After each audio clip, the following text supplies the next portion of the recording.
नमस्कार बच्चों, कैसे हैं आप। आशा करता हूँ बिल्कुल बढ़िया होंगे और आज सभी की पढ़ाई बिल्कुल मस्त चल रही होगी।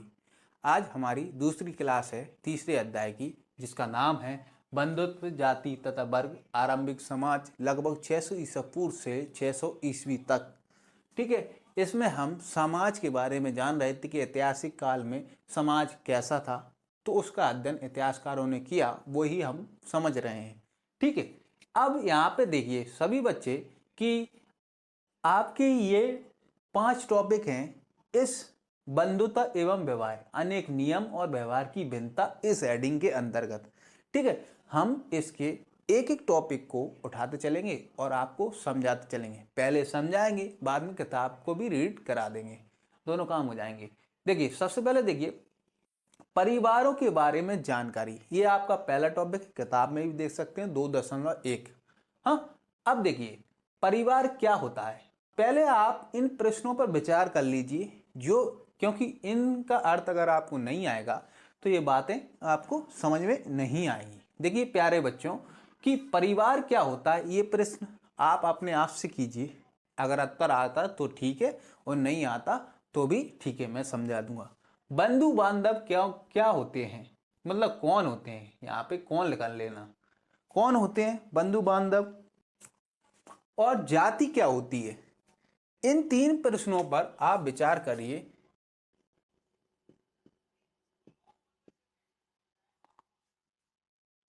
क्या इनका पता आपको है?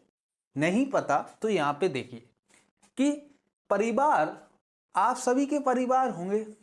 किसी किसी के, कोई किसी धर्म में होगा, कोई मुस्लिम धर्म में हो, कोई पंजाबी धर्म का पालन करता होगा, है ना, सिख धर्म का पालन करता होगा, कोई हिंदू धर्म का पालन करता होगा। इन सब में एक परिवार होता है जिसमें माँ, मम्मी, पापा और भाई बहन सभी लोग आ जाते हैं। तो परिवार में सभी सदस्य परिवार के संसाधनों का मिल बांट कर उपयोग करते हैं। ठीक है, इसमें रक्त संबंध वाले लोग रहते हैं। ठीक है, रक्त संबंध जैसे पिता और माता के बच्चे आप हैं, उनके बीच में रक्त संबंध है। ठीक है, एक ही खून दोनों का है। और एक परिवार में सभी सदस्यों के अधिकार और कर्तव्य निश्चित होते हैं। आपके भी कर्तव्य निश्चित होंगे। आप जो बच्चे हैं, घर के छोटे मोटे काम आप करते होंगे, है ना, माता पिता आपको पाल ही रहे हैं, तो ये सभी कर्तव्य निश्चित होते हैं। ठीक है, सबके कर्तव्य और अधिकार निश्चित होते हैं। पिताजी को ये अधिकार होता है अगर आप गलत रास्ते पे जा रहे हैं तो वो आपको समझाएं, सही तरीके से बात बताएं।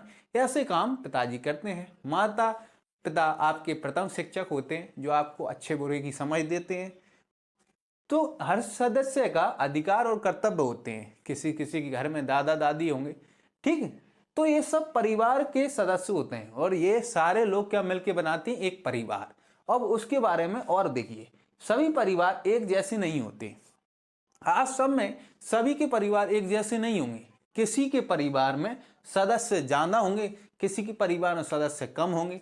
हाँ, एक दूसरे सदस्य से रिश्ते और सभी सदस्यों के क्रियाकलाप अलग आधार होंगे। हाँ, उनके अलग अलग आधार के, जैसे कि हर किसी के परिवार में एक जैसे रिश्ते के लोग नहीं रहते होंगे। हाँ, और एक दूसरे सदस्य में रिश्ते और सभी सदस्यों के क्रियाकलापों के आधार पर भिन्नता पाई जाती है। हाँ, ऐसा इसमें है। अब यहाँ पे देखिए परिवार तो आप समझ गए, परिवार में सभी के हाँ क्रियाकलाप अलग अलग हो सकते हैं। हर परिवार में अलग अलग सदस्य के अलग क्रियाकलाप हो सकते हैं। जैसे कि आपके माता पिता कोई किसी के टीचर होंगे, किसी के माँ गृहिणी होंगी जो घर का काम करती होंगी, आपको पालती पोसती होंगी।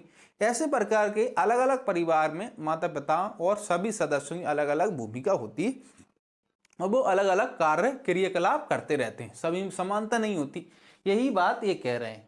अब और देखिए कि परिवार भारत में या कहीं भारत में देखिए परिवार संयुक्त परिवार और एकल परिवार 2 प्रकार ज्यादा पाए जाते हैं। ठीक है, इसमें देखिए संयुक्त परिवार और एकल परिवार होते हैं। हाँ, एकल परिवारों की संख्या आजकल अत्यधिक हो गई है और संयुक्त परिवारों की संख्या घट गई है। लेकिन आज से 40-50 साल पहले एकल परिवार ना होकर संयुक्त परिवार होता था। अब देखिए संयुक्त परिवार में मम्मी पापा, चाचा चाची, भाई बहन, ताऊ ताई, दादा दादी, चाचा ताऊ के बच्चे सब शामिल हो जाते हैं। हाँ, तो ये होता है क्या, संयुक्त परिवार। और संयुक्त परिवार में हर ऐसा ही होता है, संसाधनों का सब मिलकर उपयोग करते हैं। हाँ, और प्रत्येक सदस्य का अलग अधिकार और कर्तव्य होते हैं। ठीक है, बड़े लोगों को बच्चों को संभालना रहता है और सभी परिवार एक जैसे होते हैं और इनमें इनकी परिवारों की भूमिका अलग रहती है। किसी किसी परिवार में माता पिता किसान होते हैं, किसी परिवार में कोई पढ़े लिखे डॉक्टर होते हैं। हाँ, किसी किसी परिवार में पढ़े लिखे किसान भी होना शुरू हो गए हैं आज के ज़माने में। तो ऐसा होता होगा और ये कहलाता, ये इसकी संख्या, इसके सदस्यों की संख्या बहुत ज़्यादा होती है, इसलिए इसको कहते हैं संयुक्त परिवार। ऐसा है, आपको समझ में आ गया होगा। अब और देखिए, एकल परिवार का होता है, एकल परिवार में मम्मी पापा और बच्चे और अगर दादा दादी हैं तो वो।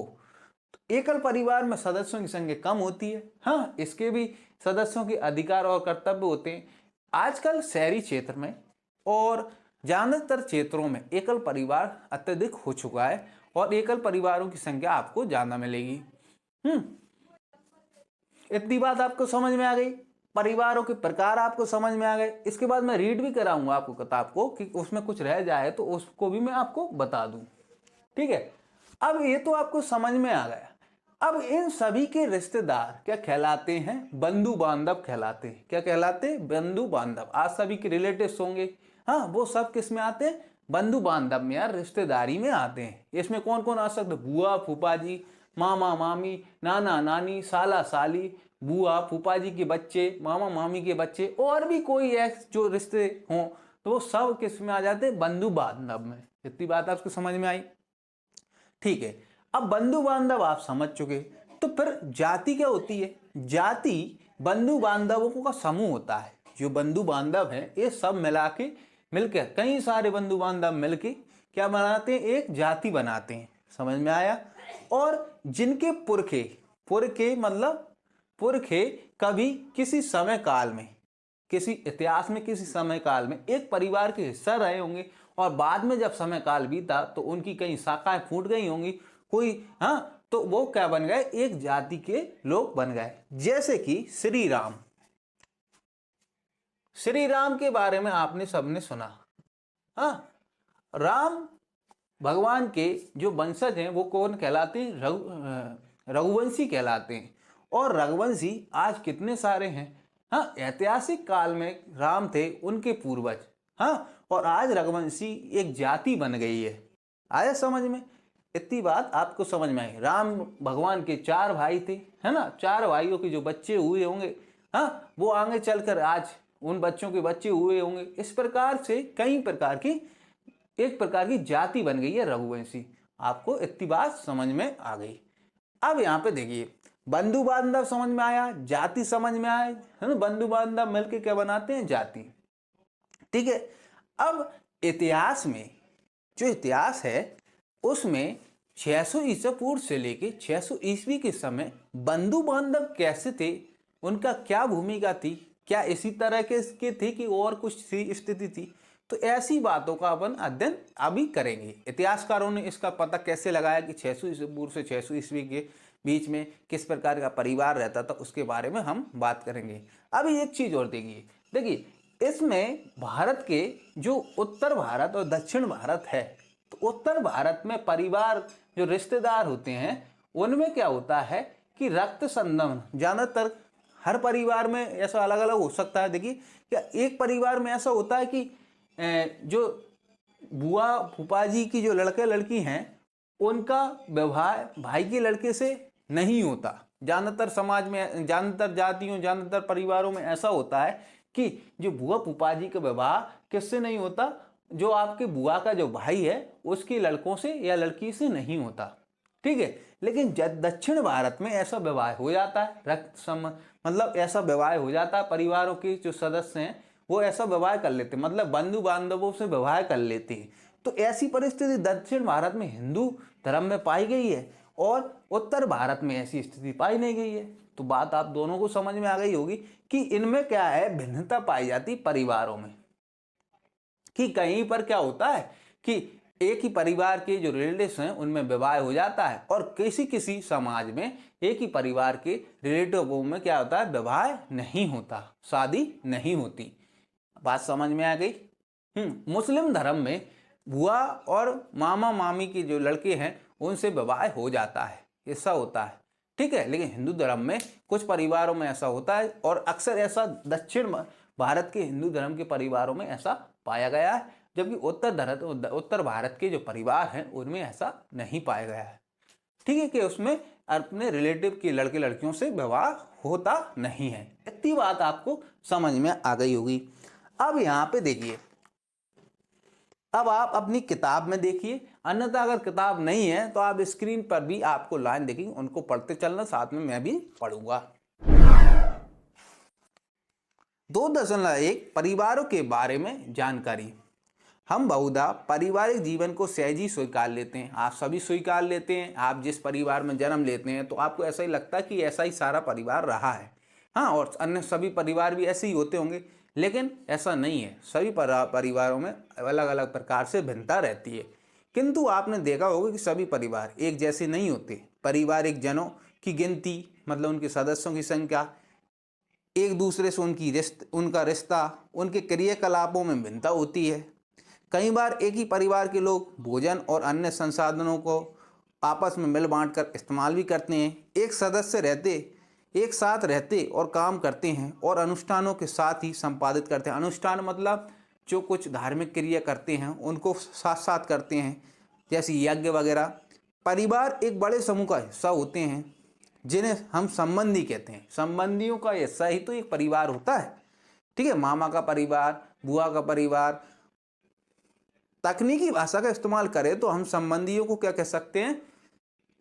संबंधियों को जाति समूह कह सकते हैं। क्या कह सकते हैं? संबंधियों के समूह क्या कह सकते हैं? हम जाति समूह कह सकते हैं। पारिवारिक रिश्ते नैसर्गिक और रक्त संबंध माने जाते हैं। नैसर्गिक मतलब होता है प्राकृतिक, और रक्त संबंध माने जाते हैं। रक्त संबंध में खून का रिश्ता हो, किंतु इन संबंधों की परिभाषा अलग अलग तरीके से की जाती है। कुछ समाजों में भाई बहन से खून का रिश्ता माना जाता है, हाँ, चचेरे मौसेरे आदि से, किंतु अन्य समाज ऐसा नहीं मानते।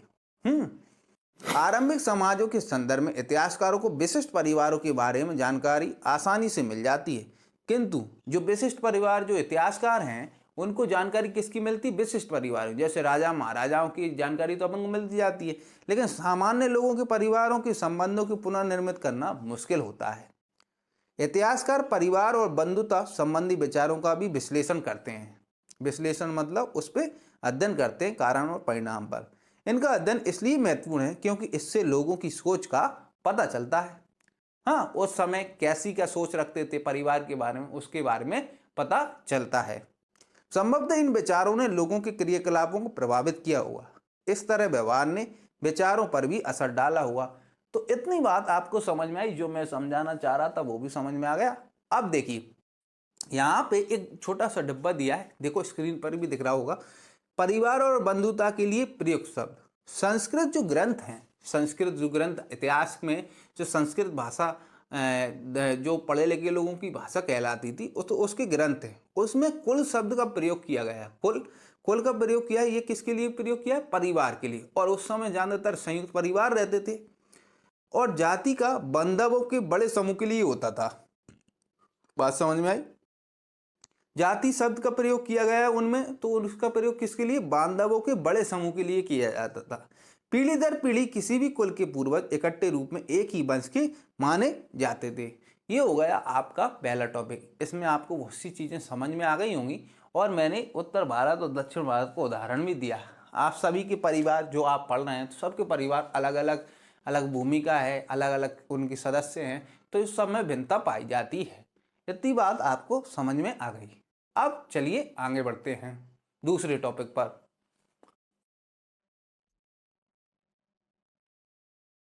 प्यारे बच्चों, अब हम बात करेंगे दूसरे टॉपिक की, जो आपका सब पॉइंट है, पितृवंशिक व्यवस्था के आदर्श। पहले आप इसको समझने से पहले दो शब्दों का अर्थ समझ लीजिए। एक है पितृवंशिकता का अर्थ और एक मातृवंशिकता का अर्थ। पितृवंशिकता का अर्थ है वंश परंपरा पिता पुत्र और प्रपौत्र से चलती है। इनमें जो वंश परंपरा चलती है, मतलब इसमें किसके बाद किससे चलती है? पिता से, और पिता के बाद उसके पुत्र से, और पुत्र के बाद उसके पौत्र से चलती है। लेकिन मातृवंश परंपरा में क्या होता है, माँ से ये वंश परंपरा जुड़ी रहती है। इसमें क्या होता है, माँ प्रधान होती है, परिवार का मुखिया भी माँ ही होती है।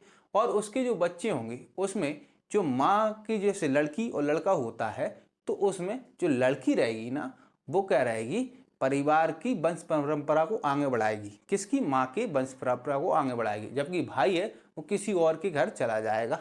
ठीक है, इसमें भाई इसमें वंश परंपरा को नहीं बढ़ाता। इसमें कौन बढ़ाती, लड़की। और लड़की की जो लड़की होगी तो अगली अगली उसकी परंपरा कौन बढ़ाएगी, लड़की, मतलब प्रपौत्री बढ़ाएगी।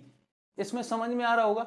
इसमें देखो कि पितृवंशिकता का अर्थ है कि इसमें जैसे आप सभी के घर में पितृवंशिकता ही चलता है, पिता के बाद उनका पुत्र वहाँ पे अपनी नई बहू लेके आता है, और फिर उनका लड़का होता है तो वो अपनी नई बहू लेके आता है। इस प्रकार वंश परंपरा आगे बढ़ती है। इसमें क्या होता है, पितृवंशिकता, समझे आप। दूसरा मातृवंशिकता में थोड़ा अलग है, इसमें माँ की बेटी बैठेगी, हाँ, और फिर वो अपना दामाद लेके आएगी। दामाद के बाद क्या होगा, उनका जो बच्चे होंगे उसमें अगर लड़की होती है तो लड़की वंश परंपरा को आगे बढ़ाएगी।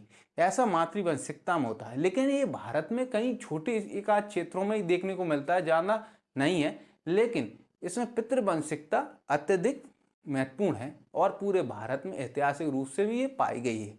तो इन दोनों शब्दों को अर्थ आपने समझ लिया। अब आप यहाँ पे देखिए कि आपका जो पूरा चैप्टर रहने वाला है किससे संदर्भ है, महाभारत से संदर्भ रहेगा। इसमें तरह तरह की आख्यान, थोड़ी थोड़ी घटनाएं किसकी आई, महाभारत की, जो आपको इसके इतिहास के संबंध में, समाज के बारे में आपको बताएंगी। तो पहले आप में से बहुत सारे बच्चे तो यही नहीं जानते होंगे कि महाभारत की घटना में हुआ क्या था। ठीक है, तो उसको समझाने के लिए मैंने यहाँ पे कुछ जानकारी एकत्रित करी है और वो आपको समझ में आ जाएगी। तो शॉर्ट फॉर्म में आप महाभारत को समझ पाएंगे कि महाभारत काव्य क्या था। देखिए, ये घटना है 1500 ईसा पूर्व से 1000 ईसा पूर्व के बीच की घटना है। इसका एग्जैक्ट डेट पता नहीं है लेकिन अनुमानित है। ठीक है, इस समय एक युद्ध हुआ था किसके, एक परिवार में, जो बांधवों के बीच में होता, रिलेशन में रहने वाले लोगों के बीच हुआ था, एक परिवार में। हाँ, अब ये किस में हुआ था, कुरु वंश में। ये युद्ध कहाँ हुआ था, कुरु वंश में हुआ था। और कुरु वंश के रिलेशन में जो बंधु बांधव थे उनके बीच हुआ था। इसमें दो रिलेशनबाज कौन थे, एक थे रिलेशन में कौन थे, एक कौरव थे, एक पांडव थे। ये दो ग्रुप थे, ये लड़े थे। अब इसको समझो कि ये वर्तमान में कहाँ पड़ता है ये क्षेत्र। देखिए, ये वाला जो क्षेत्र है वो दिल्ली, मेरठ और गाजियाबाद वाला क्षेत्र है। और इसकी जो राजधानी उस समय थी वो थी हस्तिनापुर और इंद्रप्रस्थ। और इंद्रप्रस्थ पुरानी दिल्ली का नाम है, मतलब दिल्ली वाले क्षेत्र का नाम है। इतनी बात समझ में आई। अब ये वाला क्षेत्र कहाँ पड़ता है, दिल्ली, मेरठ और गाजियाबाद वाले क्षेत्रों में पड़ता है। इतनी बात आपको समझ में आ गई होगी। ये घटना कब की है, 1500 ईसा पूर्व से 1000 ईसा पूर्व के बीच में होगी। हाँ, और ये क्षेत्र का पड़ता है इंद्रप्रस्थ और हस्तिनापुर, दिल्ली, मेरठ, गाजियाबाद क्षेत्र। इसमें एक क्षेत्र में शासन करता था कुरु वंश। ठीक है, उसके बारे में वर्णन किया गया है। अब यहाँ पे देखिए, मैंने कुछ वंशावली लिख रखी है। हाँ, जो महाजनपद थे उनके एक राजा थे। अब उसमें देखिए कुरु वंश में होता क्या है। देखिए, एक कुरु वंश में शांतनु से कहानी स्टार्ट होती है। राजा शांतनु से कहानी स्टार्ट होती है। ये शांतनु थे, महाराज शांतनु। शांतनु का विवाह हुआ किससे, एक कन्या से जिसका नाम था गंगा। ठीक है, गंगा और शांतनु के जो पुत्र हुए वो कहलाए कौन, भीष्म। समझ में आया। भीष्म किसके पुत्र थे, गंगा और शांतनु के पुत्र थे। हाँ, इतनी बात समझ में आ गई। इसकी पूरी स्टोरी अगर आपको पढ़ना है, और ये आप वीडियो भी देख सकते हैं, लेकिन मोटा मोटा मैं आपको बता दूं कि शांतनु और गंगा का पुत्र था भीष्म। ठीक है, और इधर देखिए, शांतनु की दूसरी पत्नी थी सत्यवती। कौन थी बेटा, सत्यवती थी। अब इनके जो पुत्र रहे वो थे चित्रगंध और विचित्रवीर्य। ठीक है, चित्रगंध के वर्णन आने ही नहीं है ना, हो सकता है ये खत्म हो गए होंगे। लेकिन विचित्र वीर्य की शादी हुई थी अंबिका और अंबालिका से हुई थी। इन दो लड़कियों से, दो कन्याओं से इनका विवाह हुआ था। इतनी बात समझ में आई। हाँ, आप में से कई सोच रहे होंगे, अभी आपको बाद में बताऊंगा, पहले इसको समझ लो। अंबिका और अंबालिका का विवाह किससे हो गया, किससे हो गया, विचित्र वीर्य से हो गया।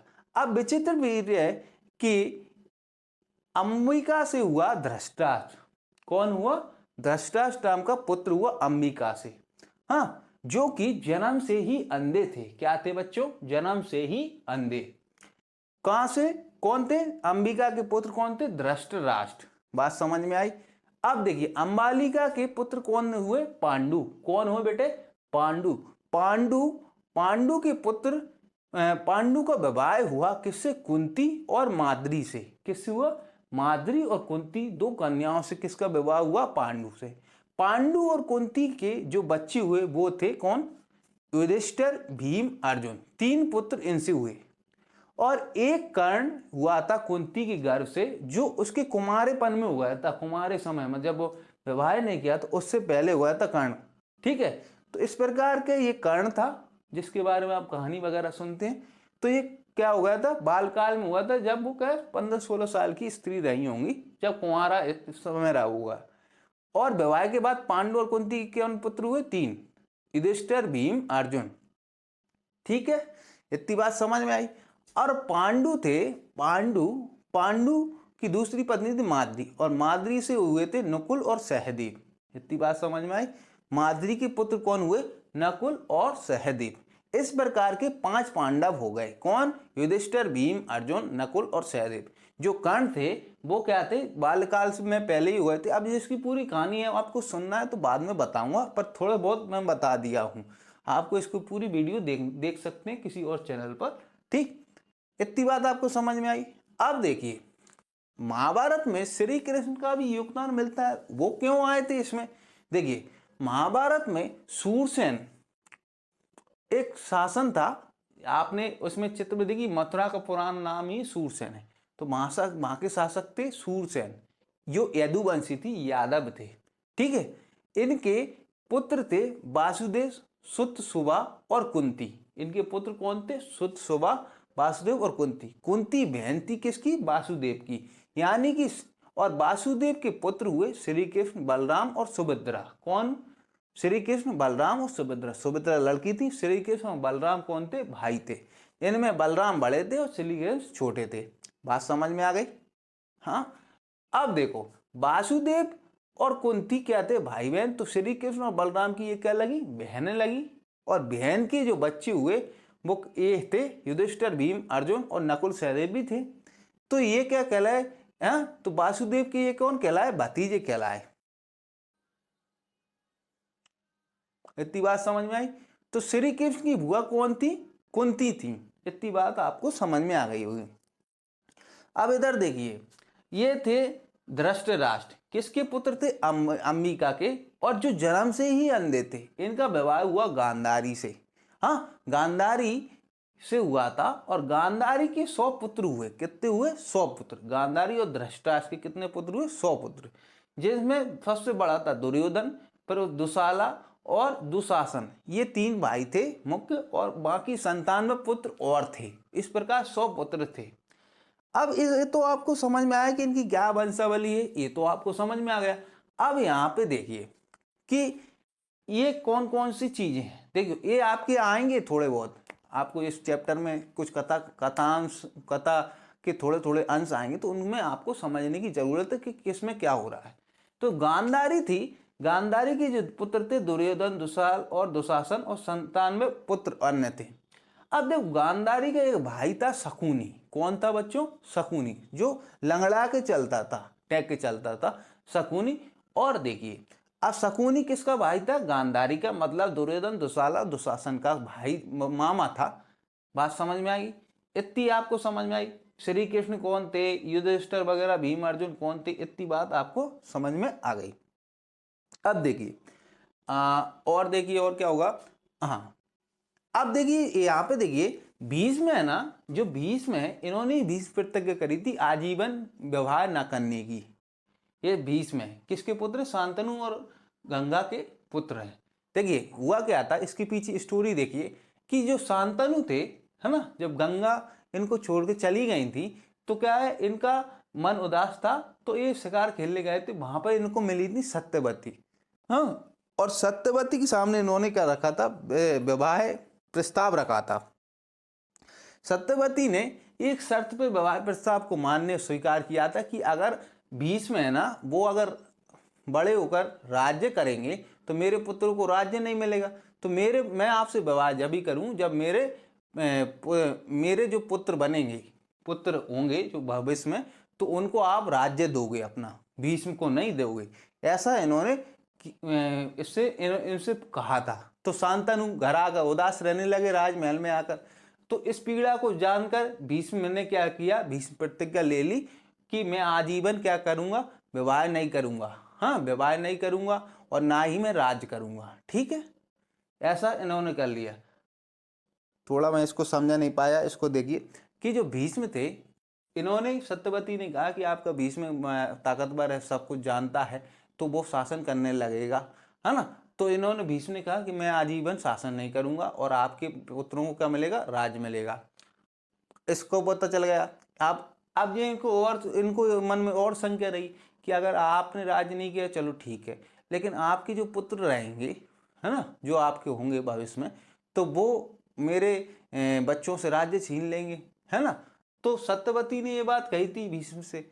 तो भीष्म ने ये भी कहा कि मैं आजीवन विवाह ही नहीं करूंगा, है ना। तो आप मेरे पिता से शादी कर लीजिए और आप आराम से अपनी जिंदगी बसर करिए। तो इस प्रकार इन्होंने इनको वचन दे दिया। तो इसी को बोलते थे भीष्म प्रतिज्ञा। बात समझ में आई? हाँ, इतनी बात आपको समझ में आई। और देखिए, मोटा मोटा जो कुछ जानते होंगे तो देखिए कि जो गांधारी थी उसका भाई था शकुनी। शकुनी दुर्योधन को भरता रहा, उसके दिमाग में अपने परिवार के प्रति क्या करता रहा, लड़ाई कराता रहा, उसके दिमाग में उल्टे बीज बोता रहा, और इसी के कारण महाभारत हुई थी। और क्या हुआ था, श्री कृष्ण ने भी महाभारत में महत्वपूर्ण योगदान दिया है। इसको आप पूरी तरीके से अगर समझना है तो उसकी स्टोरी को समझना पड़ेगा, और वो यहाँ पे मैं बताऊंगा नहीं। और एक और चीज देख लीजिए, जो युधिष्ठिर, भीम, अर्जुन थे, नकुल, सहदेव थे, इनकी पत्नी थी द्रौपदी। क्या नाम था? द्रौपदी। ये 5 भाइयों ने किससे एक लड़की से विवाह किया था, वो थी द्रौपदी। ठीक है, द्रौपदी 5 भाइयों की पत्नी थी। अब देखिए, अर्जुन की एक दूसरी शादी हुई थी सुभद्रा से। सुभद्रा श्री कृष्ण की बहन थी। अर्जुन और सुभद्रा का विवाह हुआ था, जिनसे इनको पुत्र हुआ था अभिमन्यु। तो इस प्रकार से आपको मोटा पूरा समझ में आ गया होगा। और देखिए, गुरु द्रोण थे। गुरु द्रोणों ने इन कौरवों को, 100 कौरवों को, और अपने जो पांडव थे, है ना, पांडवों को क्या दी थी? शिक्षा। इसलिए उनको गुरु द्रोण कहा जाता था। तो इनकी कहानी बन बन के आएगी आगे की किताब में। जो आगे चैप्टर आगे आएगा ना, उसमें इनकी एक संदर्भ में बातें आएंगी, तो उनको आप समझ पाओगे। अब मैं इस क्लास को यहीं पे विराम देता हूं, फिर आगे आपके जो दूसरा टॉपिक है उससे क्लियर करूंगा। ठीक है।